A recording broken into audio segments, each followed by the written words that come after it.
Salam, selamat pagi Bapak Mama, Opa Oma, dan saudara-saudara terkasih. Puji Tuhan, pagi ini kita berkesempatan untuk berjumpa kembali dalam ibadah online. Hari Minggu pagi ini kita datang menyembah Tuhan dengan hati penuh sukacita. Mari kita hampiri hadirat Tuhan dengan nyanyian "Mampirlah dengar doaku".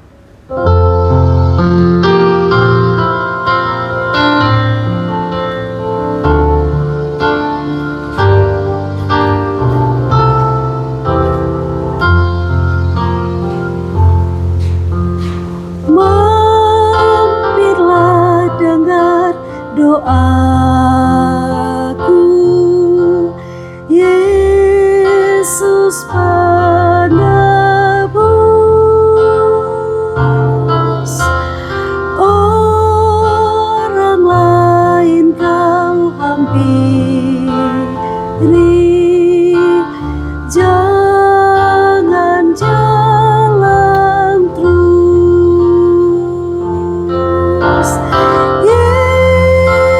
Yesus Tuhan, dengar doaku. Orang lain kau hampiri, jangan jalan terus. Mari kita berdoa. Ibadah pada pagi ini jadilah dalam nama Bapa, Anak, dan Roh Kudus. Kasih karunia dan damai sejahtera dari Allah Tritunggal, Bapa, Anak, dan Roh Kudus menyertai Bapa, Mama, Opa, Oma, dan saudara-saudari terkasih. Amin. Jemaat Tuhan yang dikasihi dan diberkati Tuhan, nats yang membimbing kita dalam ibadah pagi ini terpilih dari Injil Yohanes pasal 9 ayat 4. Beginilah bunyi firman Tuhan. Kita harus mengerjakan pekerjaan Dia yang mengutus aku. Selama masih siang, akan datang malam di mana tidak ada seorang pun yang dapat bekerja.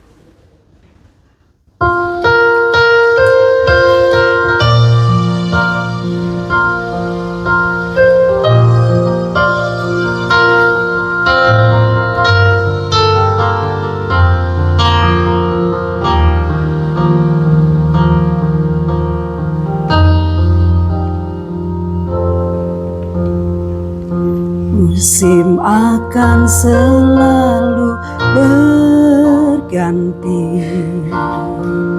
kasih Tuhan tetap abadi, tak akan berubah sampai selamanya. Ku tetap percaya.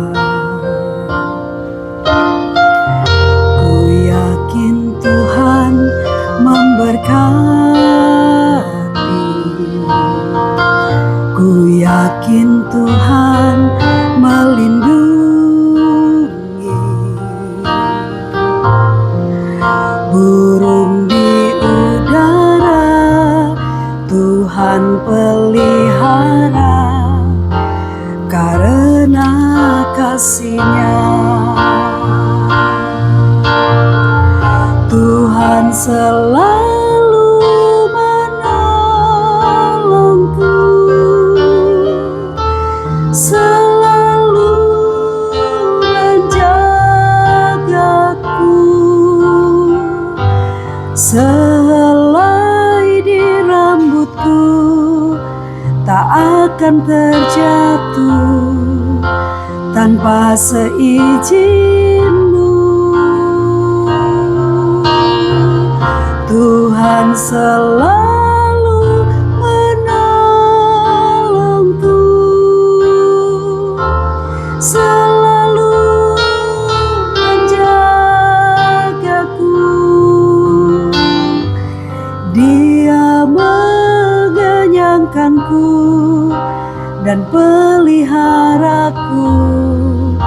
seumur hidupku.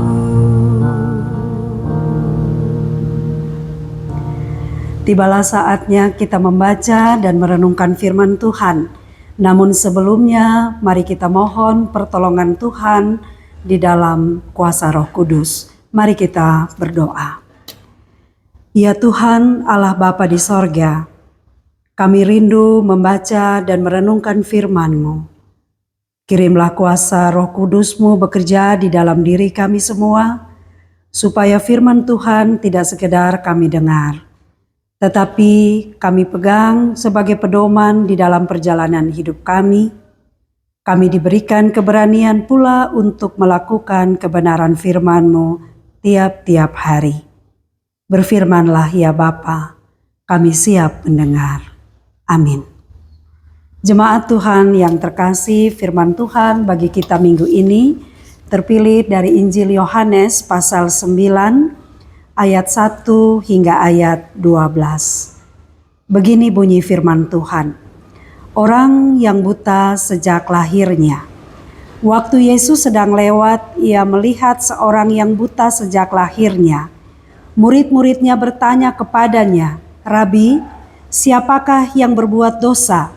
Orang ini sendiri atau orang tuanya sehingga ia dilahirkan buta?" Jawab Yesus, "Bukan dia dan bukan juga orang tuanya, tetapi karena pekerjaan-pekerjaan Allah harus dinyatakan di dalam dia. Kita harus mengerjakan pekerjaan Dia yang mengutus aku selama masih siang. Akan datang malam di mana tidak ada seorang pun yang dapat bekerja. Selama aku di dalam dunia, akulah terang dunia." Setelah ia mengatakan semuanya itu, ia meludah ke tanah dan mengaduk ludahnya itu dengan tanah, lalu mengoleskannya pada mata orang buta tadi, dan berkata kepadanya, "Pergilah, basuhlah dirimu dalam kolam Siloam." Siloam artinya yang diutus. Maka pergilah orang itu, ia membasuh dirinya, lalu kembali dengan matanya sudah melek. Tetapi tetangga-tetangganya dan mereka yang dahulu mengenalnya sebagai pengemis berkata, "Bukankah dia ini yang selalu mengemis?" Ada yang berkata, "Benar, dialah ini." Ada pula yang berkata, "Bukan, tetapi ia serupa dengan dia." Orang itu sendiri berkata, "Benar, akulah itu." Kata mereka kepadanya, "Bagaimana matamu menjadi melek?" Jawabnya, "Orang yang disebut Yesus itu mengaduk tanah, mengoleskannya pada mataku dan berkata kepadaku, 'Pergilah ke Siloam dan basuhlah dirimu.' Lalu aku pergi dan setelah aku membasuh diriku, aku dapat melihat." Lalu mereka berkata kepadanya, "Di manakah dia?" Jawabnya, "Aku tidak tahu." Demikianlah pembacaan firman Tuhan. Berbahagialah orang-orang yang mendengar firman Tuhan, sertalah memelihara firman Tuhan itu di dalam hidupnya hari lepas hari. Haleluya. Haleluya, haleluya, haleluya.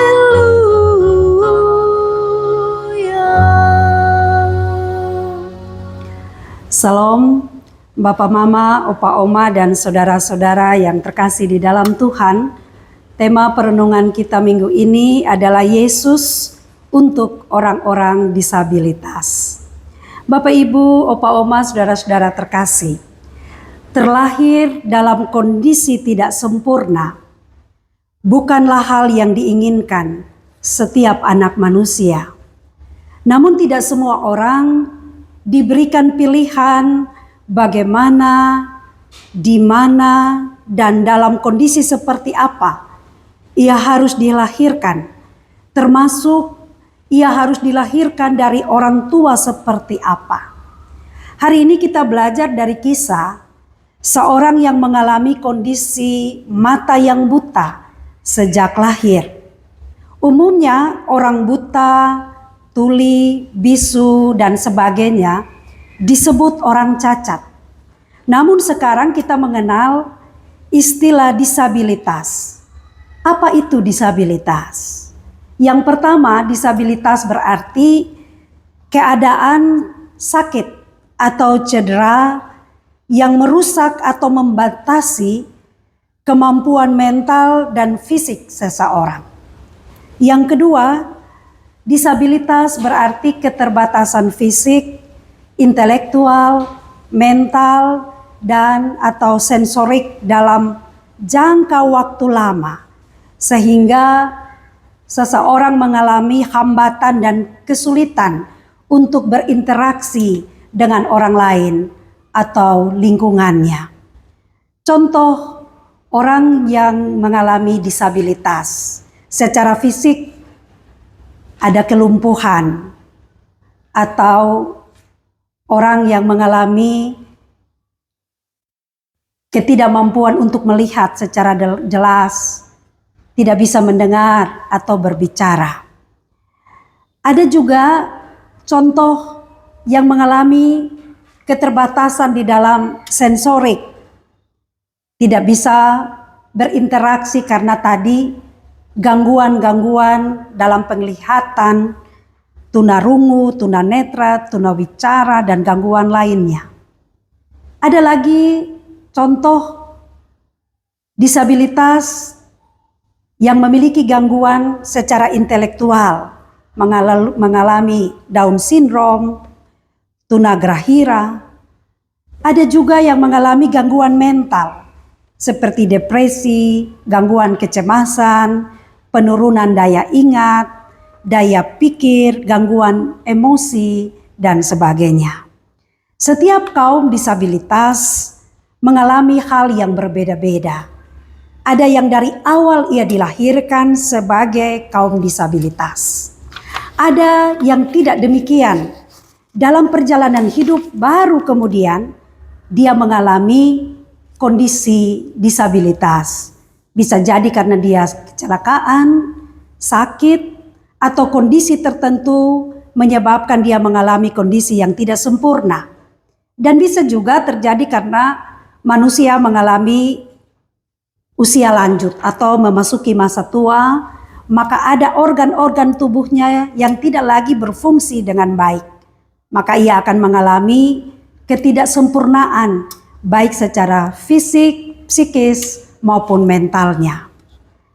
Jemaat Tuhan yang terkasih, sejak seorang mengalami kondisi yang tidak sempurna, tentu tidak menyenangkan bagi siapapun dia, maupun bagi orang-orang di lingkungan tempat orang tersebut berada. Bahkan dalam kenyataan, keberadaan kaum disabilitas di tengah kehidupan bersama sering dianggap sebagai beban bagi keluarga atau komunitas di mana ia berada. Bagi yang mengalami atau berada di dalam kondisi sebagai kaum disabilitas, tentu bukan hal yang mudah jika dia harus hidup setiap hari bergantung pada bantuan atau pertolongan orang lain. Banyak kaum disabilitas mengalami kondisi yang memprihatinkan. Tidak diperhatikan, tidak terurus, tidak terawat, dikucilkan dari pergaulan, bahkan dibiarkan hidup sendiri tanpa pendampingan dan jaminan. Namun tidak semua kaum disabilitas demikian. Ada yang mendapatkan sebaliknya, karena kondisinya lemah, karena kondisinya tidak sempurna, justru dia mendapatkan kasih dan perhatian yang spesial atau besar. Beberapa orang tua yang anaknya mengalami kondisi khusus mengatakan bahwa anak mereka itu bukan cacat, tetapi anaknya itu adalah anak istimewa, titipan Tuhan yang sangat berharga.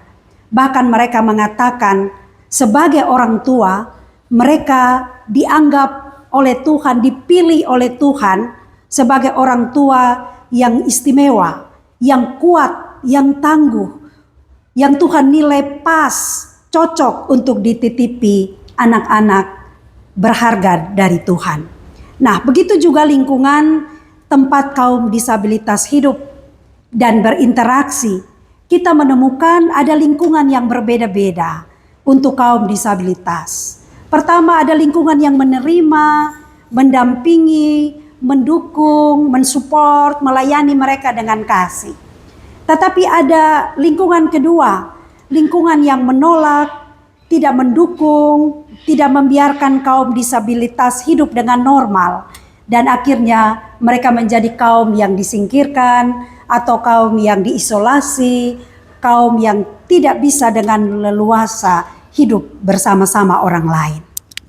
Jemaat Tuhan yang terkasih, lingkungan bagi kaum disabilitas seharusnya adalah lingkungan yang ramah, menyediakan fasilitas pendukung dan bersifat terbuka yang memungkinkan kaum disabilitas bisa berpartisipasi secara penuh dalam keluarga, dalam hidup bergereja, dan dalam hidup bermasyarakat. Baik kita manusia normal maupun kaum disabilitas, kita diingatkan bahwa kita ini sama-sama manusia yang nilainya sama di mata Tuhan, sama berharga. Kita ini makhluk yang segambar dengan Allah. Kita berharga di mata Tuhan. Maka semua manusia berhak untuk mendapatkan kebutuhannya sebagai manusia. Kita tahu mereka kaum disabilitas itu ada di antara kita. Namun kalau kita mau jujur, banyak kali kita menutup mata, kita menutup telinga terhadap keberadaan mereka. Tidak ada semacam upaya sadar untuk menerima dan memperlakukan mereka layaknya manusia. Puji Tuhan karena sekarang sudah banyak upaya penyadaran dibuat. Di Klasis Kota Kupang contohnya, Gemit Paulus Naikoten, sudah 2 tahun belakangan ini saya mengikuti workshop tentang kaum disabilitas. Bahkan yang terakhir bulan lalu ada kegiatan belajar bersama bahasa isyarat untuk pelayanan kepada kaum disabilitas. Untuk kita di Pniel Matutapen, sejak awal tahun kita bersyukur Tuhan menolong kita untuk sadar bahwa kaum disabilitas itu ada di sekeliling kita. Maka kita sudah membuka pelayanan khusus untuk mereka, perkunjungan, ibadah di rumah-rumah, ibadah di gereja, maupun yang kita lakukan seperti hari ini, ibadah secara online. Karena tidak semua orang punya akses, punya kesempatan, punya fasilitas, tidak semua punya lingkungan yang mendukung mereka untuk bisa hadir bersama-sama dalam perjumpaan di rumah Tuhan. Kita mulai membangun kesadaran bersama bahwa kaum lansia, kaum disabilitas adalah manusia yang perlu diperhatikan, perlu dilayani dengan kasih. Maka mulai banyak gerakan ramah kaum disabilitas. Berbagai aspek disiapkan seperti secara fisik. Kita perlu bangunan fasilitas umum yang dirancang untuk akses kursi roda, ada jalur pemandu, ada tempat-tempat yang jadi tempat duduk prioritas bagi kaum lansia dan disabilitas. Ada toilet khusus untuk mereka. Untuk kita, pergumulan kita di Pniel Manutepen, memang akses masuk ke rumah ibadah sudah diprogramkan, tetapi belum terrealisir. Semoga di hari-hari ke depan kita juga punya akses masuk untuk kaum lansia bisa terbantu untuk masuk ke dalam ruang ibadah sama seperti orang-orang yang masih kuat. Kita juga perlu menyiapkan aspek informasi dan komunikasi agar orang-orang disabilitas bisa dengan mudah mengakses informasi lewat media, lewat teknologi, ada pembaca layar, ada bahasa isyarat bagi yang tidak bisa mendengar. Contohnya, secara sosial, ada penanaman pola pikir yang harus sudah mulai kita tanamkan di dalam diri kita semua, bahwa kita ini beragam. Mulailah menghilangkan stigma negatif, mendorong semua orang untuk bisa berinteraksi, bisa berhubungan secara santun dengan kaum disabilitas, bahwa mereka juga perlu mendapatkan kasih dan perhatian yang sama. Dalam aspek budaya, kegiatan-kegiatan ruang publik, kita perlu menyediakan juga bagi kaum disabilitas tanpa hambatan, tanpa pembedaan dalam kehidupan beragama. Kegiatan-kegiatan ibadah, kita juga harus merancang kegiatan-kegiatan yang juga ramah dan membuka ruang bagi kaum disabilitas supaya mereka juga bisa bertumbuh, bisa mendapatkan penguatan iman, bertumbuh di dalam kasih Kristus yang sama dengan orang-orang lainnya. Ada banyak realita. Kaum disabilitas mengalami kesulitan, ruang perjumpaan mereka dibatasi, bahkan ada yang diisolasi, sehingga berpengaruh pada kesehatan mental. Ada yang mengalami diskriminasi, bahkan ada kasus-kasus tertentu. Saya pernah berkunjung ke salah satu panti asuhan khusus bagi anak-anak yang berkebutuhan khusus di Maumere. Ada seorang anak remaja, karena dia punya kemampuan intelektualnya yang sangat minim, maka dia mendapatkan kekerasan seksual dari orang terdekat, yaitu omnya sendiri. Ini realita. Banyak sekali kondisi-kondisi buruk terjadi di dalam kehidupan kaum disabilitas. Bahkan di dalam kesempatan kerja contohnya, kesempatan pendidikan contohnya, masih banyak kehidupan tidak adil kepada mereka. Sistem yang dibangun di dalam keluarga, di dalam masyarakat, belum semuanya merangkul mereka. Semakin lagi diperparah jika ada lingkungan yang justru memberikan mereka stigma yang buruk. Hari ini kita belajar tema Yesus untuk orang-orang disabilitas. Tema ini ingin mengatakan tentang kehadiran Yesus dalam dunia ini adalah kehadiran yang menjangkau mereka yang lemah. Kehadiran yang datang untuk menjangkau mereka yang tidak sempurna, bahkan tidak berdaya. Mereka yang sering dipinggirkan dari kehidupan bersama. Mari kita belajar dari teks bagaimana sikap Yesus terhadap orang buta dan bagaimana Yesus menyikapi lingkungan yang ada di sekitar orang buta itu. Yang pertama, dalam perjalanan Tuhan Yesus melihat ada seorang buta sejak lahir, ayat 1. Bagian ini mau menegaskan kepada kita bahwa tidak ada yang luput dari pandangan mata Tuhan. Tuhan tidak menutup mata atau memandang sebelah mata terhadap orang-orang yang tergolong kaum disabilitas. Yang kedua, Tuhan melakukan pembelaan kepada orang buta itu ketika ada murid-murid yang bertanya tentang kebutaannya, ayat 2 dan ayat 3. Sekaligus Tuhan ingin mentransformasi, Tuhan ingin mengubah cara pikir orang-orang terhadap kaum disabilitas. Umumnya ketika orang melihat kesusahan, kelemahan orang lain, orang lalu membuat stigma negatif. Dalam kaitan dengan kondisi orang buta, ini dihubung-hubungkan dengan dosa yang dilakukan orang tuanya. Sehingga anaknya yang tanggung akibat.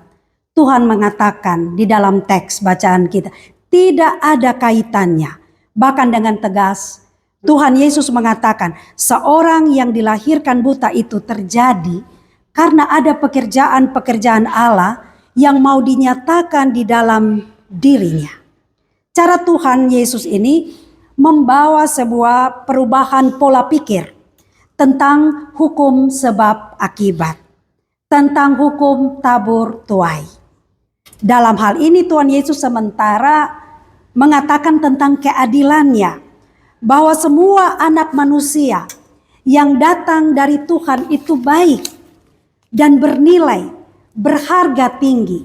Bahkan di dalam perjanjian lama kalau kita buka kitab Yeskiel 18 ayat 20 mengatakan bahwa Allah itu adil dalam segala keputusannya. Anak tidak ikut menanggung kesalahan atau dosa orang tuanya. Begitu pula sebaliknya, orang tua tidak menanggung dosa atau kesalahan anak-anaknya. Maka jangan kita menjadi hakim atas sesama kita, karena tidak ada yang datang ke dalam dunia ini di luar dari perencanaan Tuhan.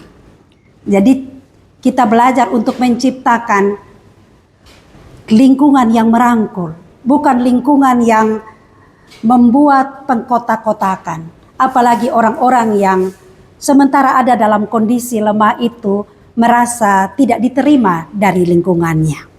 Yang ketiga, Yesus menjamah orang buta itu dan ia menjadi sembuh. dengan cara yang sangat sederhana.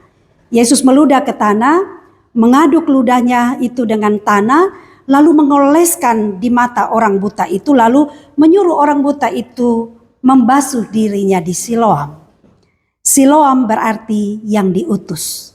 Jika kita hubungkan perintah Yesus ini dengan ayat 3b, bahwa ada pekerjaan-pekerjaan Allah yang harus dinyatakan di dalam diri orang buta itu, maka jelas bahwa orang yang diutus juga, yaitu si buta itu, harus memberi dirinya untuk dijamah.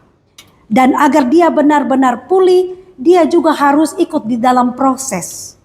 Maka habis Tuhan Yesus mengoleskan tanah yang ada di matanya itu, Tuhan Yesus juga minta dia pergi dan membasuh tubuhnya. Ada proses. Tuhan ingin orang tidak berdiam diri untuk mendapatkan anugerah, tetapi orang juga harus proaktif untuk menyambut anugerah. Maka setelah ia selesai dijamah, ia membasuh diri, ia sembuh, kemudian ia diutus pergi bersaksi kepada dunia tentang pekerjaan Allah dalam hidupnya. Dan itu benar dilakukan oleh si buta tadi. Ini menjadi motivasi juga bagi kita kaum disabilitas, bahwa untuk menerima sentuhan, jamahan kasih dari Tuhan, kita tidak boleh setelah sembuh, setelah pulih kita berdiam diri. Tetapi kita harus keluar dan bersaksi. Benar kata Paulus, cukuplah kasih karuniaku bagimu, sebab justru dalam kelemahanlah kuasamu menjadi sempurna. Tercatat dalam 2 Korintus 12 ayat 9. Maka untuk kaum disabilitas, ayo bangkit. Jangan pernah merasa sendiri. Jangan pernah merasa Tuhan tidak memperhatikan. Ia akan menyentuh, dia akan memberikan kekuatan bagi kita dalam segala kondisi. Karena apa? Tuhan itu Bapa yang penuh kasih, Bapa yang peduli. Nah, jemaat Tuhan yang terkasih, belajar dari teks hari ini, mari kita berefleksi secara khusus. Adakah di antara kita kaum disabilitas? Dan apakah kita sendiri ini juga termasuk kaum disabilitas? Bagi yang menemukan di dalam rumahnya, di dalam persekutuan gerejanya, di dalam kehidupan bersama, ada kaum disabilitas. Seperti Yesus mengatakan, aku untuk orang-orang disabilitas. Tuhan Yesus datang dan dia menjelaskan siapa dirinya. Dia jadi juru selamat untuk semua orang. Berarti semua orang apapun kondisinya masuk di dalam karya penyelamatan Kristus. Bahkan kepada merekalah yang kecil, yang lemah, yang terpinggirkan itu Tuhan memberikan fokus perhatian yang lebih kepada mereka. Apa yang tidak dianggap, apa yang disepelekan, yang dianggap rendah tidak berarti, kecil dan lemah, kepada mereka itulah Yesus datang. Maka bagaimana dengan kita? Apakah mendengar betapa susahnya hidup kaum disabilitas yang serba terbatas, hidup dipinggirkan, tidak dianggap, dilupakan dari lingkungan, sering diabaikan kehadirannya, bahkan diisolasi, dikurung di dalam rumah, mereka merasa sepi. Terhadap mereka itu, entah itu orang tua, anak, saudara, sahabat, sesama, mendengar firman hari ini, Yesus melihat, Yesus peduli, Yesus mau menyentuh mereka dengan kasih. Maukah kita juga mengatakan, aku ini Tuhan untuk orang-orang disabilitas. Saya juga mau Tuhan menjadi seorang yang berguna untuk orang-orang disabilitas. Jika ada orang tua kita, jika ada anak kita, jika ada sesama kita yang matanya mulai kabur, maukah kita berkata, aku mau jadi mata untuk mereka, sesamaku yang demikian? Jika kita melihat ada tangan kaki mereka yang lemah, tidak lagi kuat menanggung beban hidup, bahkan tidak lagi kuat untuk berjalan, maukah kita juga mengambil keputusan, jadi tangan, jadi kaki yang menopang dan mengangkat mereka yang papah itu? Kita ada dalam satu tubuh Kristus. Kaum disabilitas adalah anggota tubuh Kristus yang sama-sama hidup dengan kita. Kita hidup bersama. Maka kita wajib untuk saling menopang. Kalau kita baca Roma 15 ayat 1 mengatakan begini, kita yang kuat wajib menanggung kelemahan orang yang tidak kuat dan jangan mencari kesenangan kita sendiri. Dunia sekarang telah banyak membawa kita untuk berpikir bagi kesenangan kita sendiri dan mengabaikan orang lain. Banyak ketidakadilan kita lakukan di dalam rumah tangga kita dengan tidak hadir dan menopang anggota-anggota dalam satu rumah. Banyak kita suka cari kesenangan di luar rumah, sedangkan mereka di dalam rumah menjerit sendiri, terabaikan dari kasih dan perhatian kita. Kita harus mengakui dan bertobat. Jika gereja sebagai gereja hari ini, kita masih suka mengabaikan kehadiran kaum disabilitas, kita merasa itu tidak penting. Kita tidak menyediakan akses pelayanan untuk mereka. Yang lebih banyak kita perhatikan hanya kebutuhan orang-orang yang sudah kuat. Firman ini menegur kita semua dan mengubah cara pandang kita bahwa tidak ada yang minta terlahir sebagai kaum disabilitas. Dalam rencana Tuhan kita mengalami kondisi yang lemah, baik secara fisik maupun mental, secara psikis. Karena itu jangan menghakimi mereka, kaum disabilitas, dengan stigma-stigma negatif. Terima mereka, layani mereka dengan kasih. Karena bisa jadi besok atau lusa kita akan mengalami hal yang serupa dengan mereka kaum disabilitas. Ingat firman hari ini mendorong kita semua untuk tidak juga putus asa. Untuk kaum disabilitas, jangan pernah putus asa. Tuhan kita dari tempat yang maha tinggi tidak mengabaikan kondisi-kondisi yang kita alami. Tuhan selalu mengulurkan tangannya untuk menjamah kita. Maka setelah selesai kita dijamah, basuh diri kita, bersaksi bahwa kita diutus. Sekalipun dalam kelemahan, kita mau menyaksikan kebesaran Tuhan yang telah bekerja di dalam diri kita kepada dunia. Mari kerjakan bagian kita.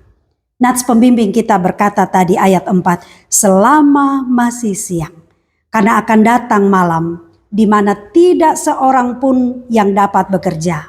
Artinya apa? Selama masih ada kesempatan, lakukan sesuatu untuk orang tua kalau mereka hidup, lakukan sekarang. Kalau masih punya kesempatan untuk memperhatikan sesama, lakukan sekarang. Jangan menunda. Jangan sampai kita menyesal. Karena akan datang Tuhan menutup kesempatan untuk kita. Tuhan ada untuk orang-orang disabilitas. Maka biarlah hari ini kita juga berkomitmen. Saya pun ada untuk orang-orang disabilitas. Tuhan memberkati kita dengan firman-Nya. Amin.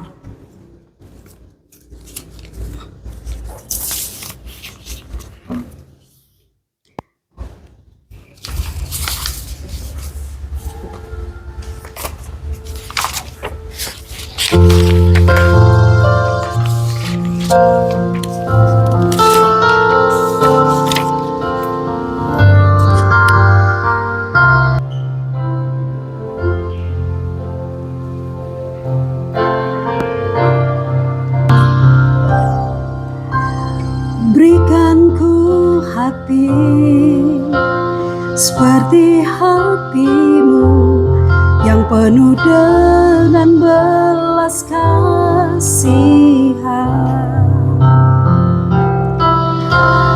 Berikan ku mata seperti matamu memandang tuaian di sekelilingku.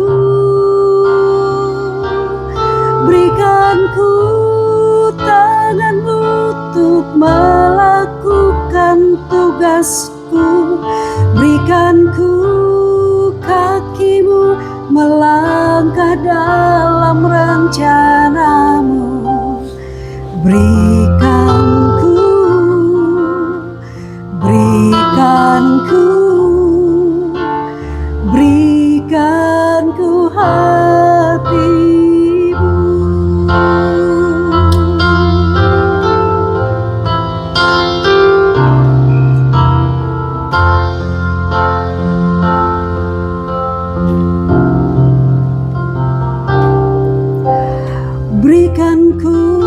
hati seperti hatimu yang penuh dengan belas kasihan. Berikan ku mata seperti matamu, memandang tuayan di sekelilingku. Berikan ku tanganmu untuk melakukan tugasku. Berikan ku kakimu melangkah dalam rencanamu. Berikan ku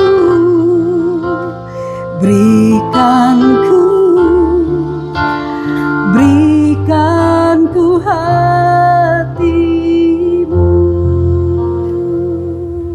Mari kita berdoa. Allah Bapa di sorga, kami mengucap syukur kepadamu. Di hari Minggu pagi ini, Tuhan mempertemukan kami semua di dalam sebuah persekutuan yang indah. Dan di sini kami sangat bersyukur karena mengenal Tuhan yang besar, Tuhan yang maha tinggi, Tuhan yang berbelas kasih, dan Tuhan yang mau peduli dengan kami. Tidak pernah membiarkan kami. Tuhan selalu ada, janji setia Tuhan selalu Tuhan buktikan di sepanjang perjalanan hidup kami. Dalam ibadah online, khususnya untuk kaum lansia dan disabilitas Jemaat Peniel Manutepen pagi ini, kami mensyukuri semua berkat yang Tuhan anugerahkan bagi kami sepanjang minggu yang lalu. Dan terima kasih hari ini kami berkesempatan mendengarkan firman Tuhan, bagaimana Tuhan datang untuk kaum disabilitas. Kami juga bersukacita di dalam Tuhan, karena kami yang memiliki keterbatasan fisik, kami yang memiliki keterbatasan intelektual, mental, kami yang tergolong kaum disabilitas, tidak terabaikan dari pandangan dan kasih perhatian Tuhan. Tuhan menyembuhkan, Tuhan menjamah seorang yang buta.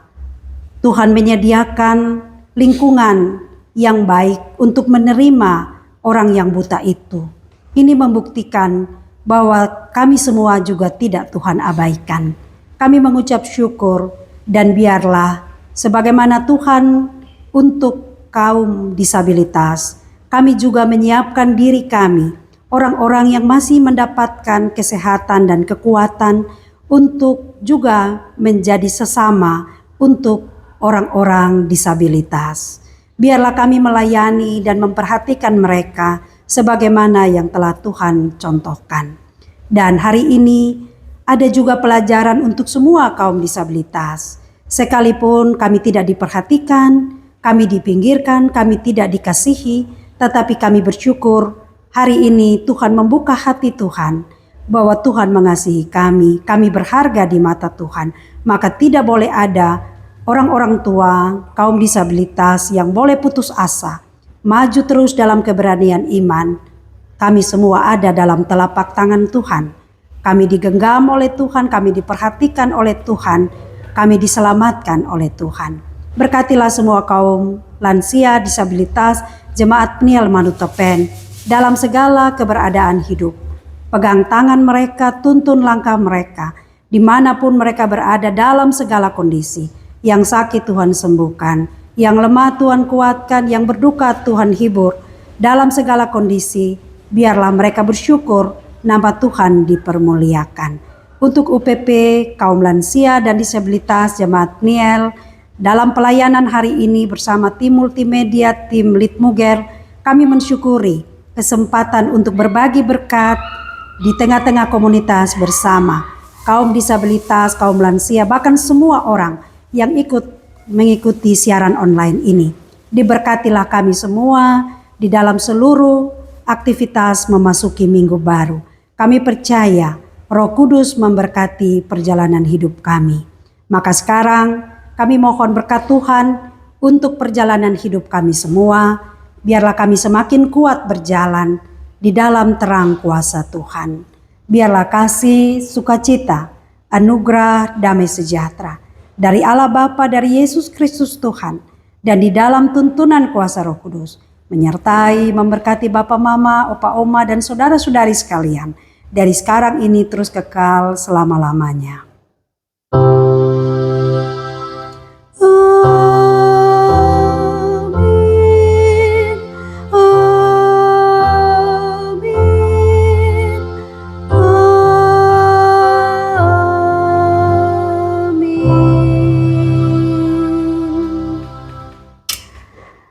Shalom, selamat hari Minggu. Kami sampaikan kepada Bapak, Mama, Opa, Oma terkasih, selamat berhari Minggu, selamat memasuki minggu baru dengan semangat Tuhan Yesus untuk orang-orang disabel. Sampai jumpa untuk pelayanan selanjutnya. Tuhan memberkati kita.